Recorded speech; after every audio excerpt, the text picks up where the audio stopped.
Chamber. I'm here with Lindsay McLaughlin at Optimize Senior Living. Good afternoon, Lindsay. Hey, Brian. Hey, how are you? Good. How are you doing? Good to see you. You too. So tell me a little bit about your story here. Yeah, so we're Optimize Senior Living. We are a 16-bed residential assisted living home here in Lebanon, and we're truly family-owned. It's me and my husband, my dad and mom, and my brother and his wife.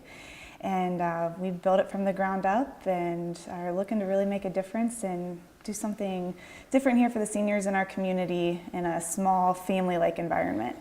So how did you get started then?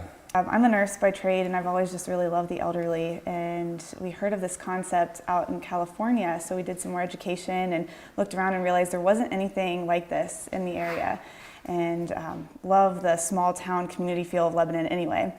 And we got started here, and in the meantime, we were putting my grandma into assisted living, and my dad had already placed my grandpa years ago in a home, or in a facility rather, and he just always felt a lot of guilt and just a lot of a lot of feelings about how he could do some things different. And so anyway, all of this combined, we thought, wow, we could do this. And so here we are in our first home. Because your family has different skills. I mean, like you're a nurse, your brother's construction. I mean, how does all that play into with the family? Yeah, my dad is a contractor, and my brother and my husband work with my dad. And so they build the home, and my mom does the decorating and the cool. nursing piece, and so it truly is a family from the ground up kind of place. Yes. So how's this facility different than other facilities? Well, we don't like that F word. We don't like to call ourselves a facility. It really is a home, and it really is meant to be a home-like environment for all of our residents here. Everybody has their own room. But we really want them to be more social, and we want them to engage with everybody else and really make this all about them. Even to the point of, our family room is meant to be their family room. So we want their favorite TV watching chair out here, so they're not just isolated to their room all the time, to be out here and around other people. Yeah, because normally my mother is in the same situation, and her stuff is in her room. So you bring that stuff out to a common area. To make it more like the home that she came from. Sure, and nothing's ever going to be their home, right? Right. I mean, you live in a place for 50 years, it's hard to leave that. But there are certain things that you don't want to give up. Like maybe it was your favorite painting on the wall. Well, let's put that painting up here on our walls. Again, your TV watching chair out here around other people. They can bring all their own stuff to their room, but then what else can we bring out here to make it more of a community and a family environment? Does that make sense? Yeah, absolutely. So how do you get them to interact with, to be able to come out of their room? I know that maybe their favorite chair is out here in the living area, but what's done differently here to be able to Entice them to be able to want to come out of their room? Our wonderful smiles. Really our activities and meals and everything really are geared towards them. We have a whole bunch of questions that we go through and really want to know the ins and outs of our residents to make their day how they want it to be. Like, what is their schedule, as opposed to, breakfast is from 7 to 8:30. If you miss it, sorry, you got to wait for lunch. It's not like that. It's, when do you like to wake up? Great, come out and have breakfast then when you wake up, and we can specialize the meals for you. And even our activities, it's, what is it that you like to do, as opposed to bingo every day. Okay, well, you like to garden? Great. Like Joe, our resident, he told me that he'd be willing to do gardening, so we built him a garden out there, a raised one where he can sit and plant his vegetables and do that. So really it's cool. Geared to what they want to do. Well, that's really neat. Are you a green thumb? That's a little optimistic. Yeah. So tell me a little bit about the staff. Tell me a little bit about how you're taken care of here at your home. Well, I always have excellent care, day and night. I have a lot of caretakers. Not that I use them up. So they very kindly stay with me for several hours, and if I need something, then they're right there. So it's good to have a sort of a companion. Sure. They make your breakfast, lunch, and dinner for you then, or do you tend to do that yourself? No, they tend to make it themselves. Now, do you get to pick what you want to have? I mean, do they go grocery shopping for you and pick some of your favorites that you want, or? I have some choice into what I have, but the food is always excellent. So talk to me about respite care and what that looks like. Yeah, respite care I think is something that so many people don't know about, but it's a really awesome thing.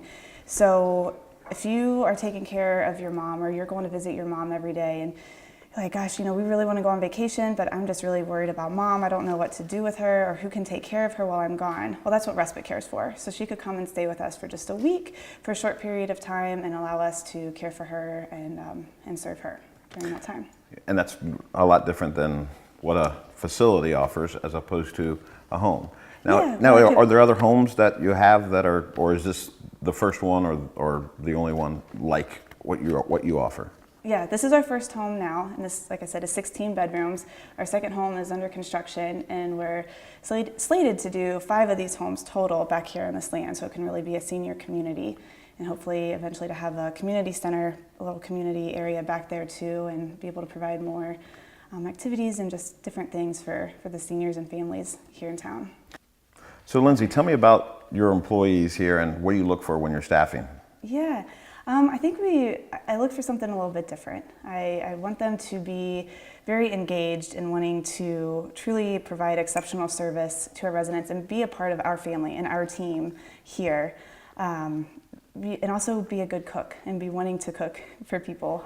That's something else that if their wife always had a spaghetti recipe that they just loved, we'll bring that recipe in and allow us to make it. So, for our caregivers to be open-minded with that, open-minded with activities, and for them to be willing to share their creativity and their voice, to be able to provide unique activities and say, hey, John really enjoys doing this. Can we bring that activity in here so that he can have that? So, thinking creatively like that. That's really cool. It's something that you don't get everywhere or a lot of places. Yeah.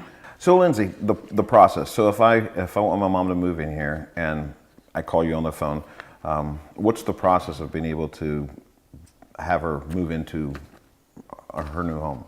Yeah, because it can be very overwhelming, right? Absolutely. Looking stuff up Absolutely. and see all this different stuff and like how to make that all happen. Yeah, so just moving in here is a pretty seamless and quick process. We just have a general application.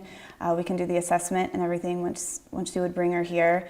And we could really do same day move in. We would coordinate pharmacy. All the meds can be shipped here that same day. I would need the doctor's information to get an H&P and everything like that. But really that's our job, is to coordinate that other care. What other piece does she need? Does she need skilled nursing? Does she need physical therapy?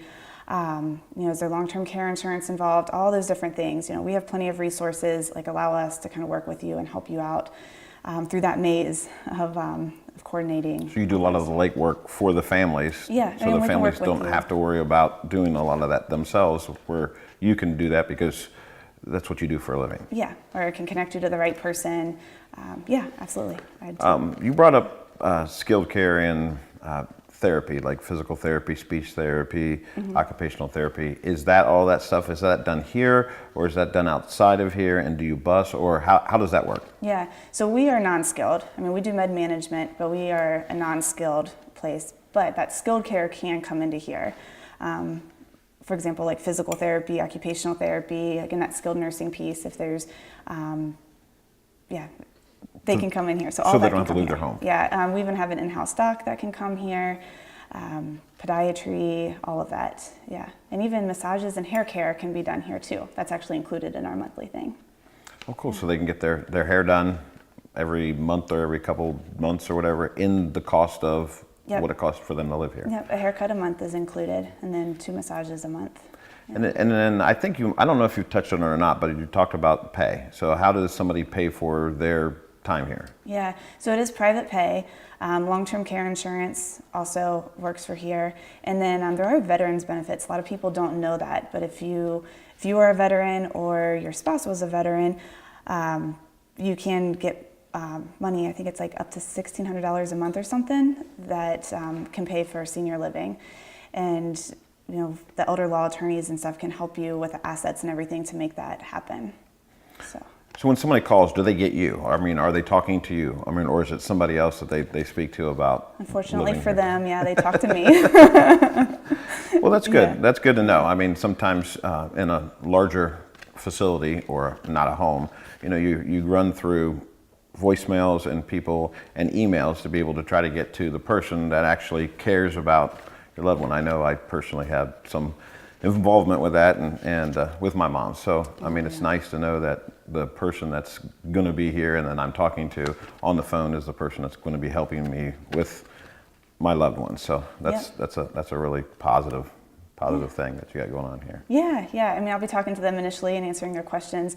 And even, once their loved one moves into here, I can be that point of communication for them. They can shoot me a text even and have that kind of minute by minute, what's going on with dad type of thing. But the other cool thing too is because it is a home, if daughter Judy is interested in what dad is doing today, they call the home and they're going to immediately be talking to a caregiver that actually knows their loved one and can answer anything that's going on. They don't have to go through a whole series of voicemails like you said or anything like that. Then they also have an online portal where they can access and see like what events and just different things that are going on here too. So a family member can come and go then here also to be able to visit with their loved one and also be able to take them to lunch or whatever they need to, whatever they'd like to be able to do here at their home. Yep, absolutely. Again, it's their home. So if they even want to come and play cards and hang out with them, anything like that. We don't have strict visiting hours. If dad likes to stay up late and watch a movie late, great, stay and hang out and watch a movie or, anything. That's awesome. Yeah. So it sounds like if you have any questions about optimizing your living, give Lindsay McLaughlin a call here in Lebanon, and she'd be happy to answer any questions you may have. If you would like to learn more about the business members of the Lebanon Chamber of Commerce, call us at 932-1100 or visit us online at lebanonchamber.org.